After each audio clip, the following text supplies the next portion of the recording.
Corona கால பேரிடரில் ration கடைகளில் மலிவு விலையில் பலசரக்கு உள்ளிட்ட பொருட்கள் விற்கப்படும் என அறிவிக்கப்பட்டது.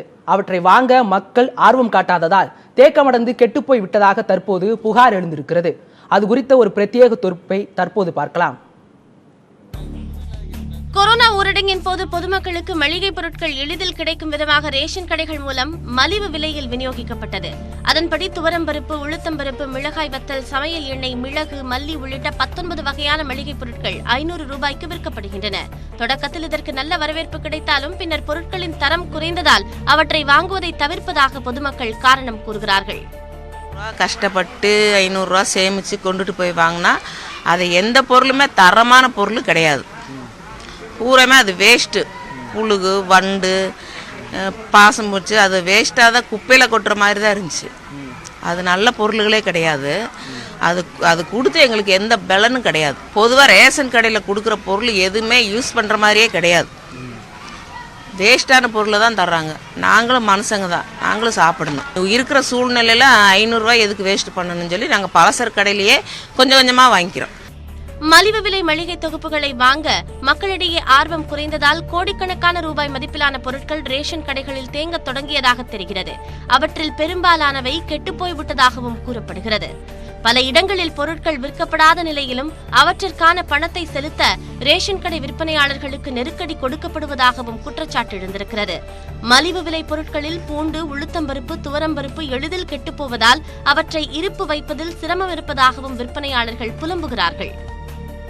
மலிவு விலை மளிகை பொருட்கள் தேக்கம் குறித்து கூட்டுறவுத்துறை அமைச்சர் செல்லூர் ராஜுவிடம் எமது மதுரை தலைமைச் செய்தியாளர் ஸ்டாலின் கேட்டபோது அவற்றை விரைந்து விற்பனை செய்ய ஆலோசனை மேற்கொண்டிருப்பதாக தெரிவித்தார். 500 ரூபாய்க்கு பொருட்கள் அறிவிச்சோம் சார், நிறைய மளிகை பொருட்கள். ஆமா ஆமா, அந்த விஷயத்துல சார் நிறைய ரேஷன் கடைகள் அது பல இடங்கள்ல தேங்கி இருக்கு.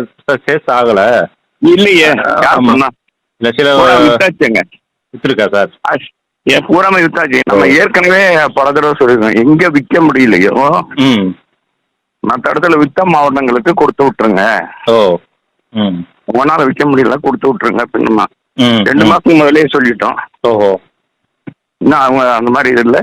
அப்புறம் இப்ப இன்னைக்கு கேட்டதுல 30 லட்சம் ரூபா பெருமான பொருள் கடந்த வாரம் 30 லட்சம் ரூபாய்க்கு ஆனது பொருள் தான் விற்காம இருக்கு. சும்மா சில இதுல கடைகள்ல தான் அது இந்த வாரத்துல முடிச்சிருப்பாங்க. மேலும் மலிவு விலையில் தரமான பொருட்களே ரேஷன் கடைகளில் விற்கப்படுவதாகவும் அமைச்சர் விளக்கம் அளித்திருக்கிறார். மாதிரி எந்த டிஸ்ட்ரிக்ட்ல இந்த மாதிரி இருக்குன்னு நீங்க சொன்னீங்கன்னா நான் உடனே பார்க்க சொல்லிடலாம். சரி, நம்ம மதுரையிலேயே கூட சில கடைகள்ல அந்த மாதிரி தேங்கி இருக்குங்க சார். அந்த மாதிரி நம்ம மதுரையெல்லாம் முடிச்சிருக்கணும். எந்த அப்படின்னு நான் இவன் ஜெயார்ட்ட கேட்கிறேன். நீங்க சொன்ன மாதிரி சில இடங்கள் நல்லா விற்பனை போகுது, சில இடங்கள் விற்காததுக்கு என்ன சார் காரணம்? அதான் தம்பி, விற்காத காரணம்லாம் ஒன்றும் இல்லை. அந்த கடையில புழக்கம், பணம் புழக்கம், இது ஒரு இதா இருக்கும். வேற ஒன்றும் இல்லை. இது 100 ரூபா அவங்களுக்கு கம்மி தான். ஊரடங்கு காலத்தில் ஏழை எளிய மக்கள் பயனுறும் வகையில் இத்திட்டம் அறிமுகம் செய்யப்பட்டது. ஆனால் பொருட்களின் தரம் கேள்விக்குறியானதால் ரேஷன் கடைகளிலேயே தேங்கி வீணாகும் சூழல் ஏற்பட்டிருப்பது பரிதாபமே. நியூஸ் 18 தமிழ்நாடு செய்திகளுக்காக ஒளிப்பதிவாளர் ராம்குமாருடன் மதுரை தலைமை செய்தியாளர் ஸ்டாலின் நவநீத கிருஷ்ணன். ரேஷன் கடைகளில் இப்படி ஒரு பக்கம் மளிகை பொருட்கள் தேங்கிக் கொண்டிருக்க அதற்கான பணத்தை ஊழியர்களிடமே வசூலிப்பதாக தமிழ்நாடு நியாய விலைக்கடை பணியாளர் சங்கத்தின் தலைவர் பாலகிருஷ்ணன் குற்றம் சாட்டியுள்ளார்.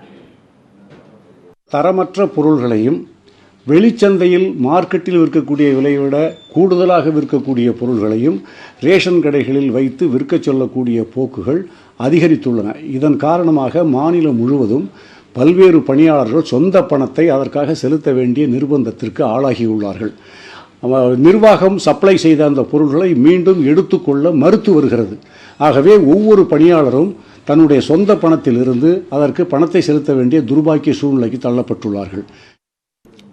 ரேஷன் கடைகளில் மலிவு விலையில் விற்கப்படும் பொருட்கள் தேக்கமடைவதாக எழும் குற்றம் சாட்டுகளில் உண்மை இல்லை என்று உணவுத்துறை அமைச்சர் காமராஜ் மறுத்துள்ளார்.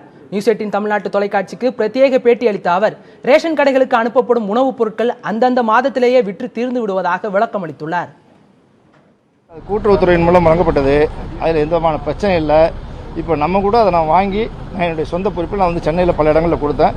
அதில் வந்து உண்மை இல்லை. அதாவது வந்து அது தரம் குறைந்திருக்குது என்பதெல்லாம் உண்மை இல்லை, தரமான பொருட்கள் தான். ஆனால் அந்த கூட்டுறவு அங்காடிகள் மற்றும் இந்த ரேஷன் கடையில் வந்து பல கோடி ரூபாயான பொருட்கள் வந்து மக்கள் நுகர்வோர் வந்து வாங்குறதுக்கு விருப்பம் காட்டலை அப்படின்னால தேங்கி கிடக்கிறதாகவும் அப்படின்ற அந்த மாதிரி எதுவுமே கிடையாது. அந்த மாதிரி இடம் கிடையாது. அதாவது வந்து அந்தந்த மாதத்திற்குரிய பொருட்கள் அந்தந்த மாதம் தான் மூப்பு செய்யப்படுது. இந்த மாதத்துக்கு இப்போ தேவையானதுன்னா இப்போ 1ஆம் தேதி ஆகஸ்ட் 1ஆம் தேதியிலேருந்து கொடுக்கணும் அப்படின்னு சொன்னால் ஜூலை 20ஆம் தேதியிலேருந்து மூவ்மெண்ட் தொடங்கும். ஜூலை 20ஆம் தேதி தொடங்கி 30ஆம் தேதி வரை 60% போய் சேரும். அதுக்கு பிறகு 1ஆம் தேதி தொடங்கி 5ஆம் தேதிக்குள்ளே 40% போய் சேரும்.